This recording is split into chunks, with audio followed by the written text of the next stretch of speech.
How to see unfriend list on Facebook app. Hey everybody, this side Nina from Create, Login, Delete. Without any further ado, let's get started with the process.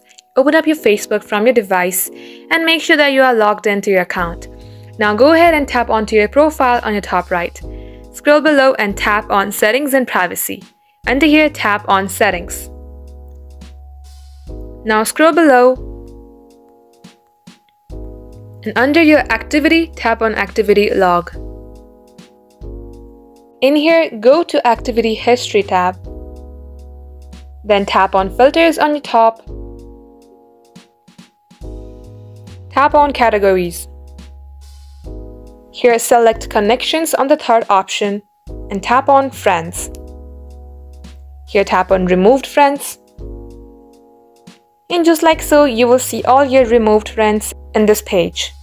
So that wraps up today's tutorial. Thank you for watching and do like and subscribe to our channel to never miss an update from us.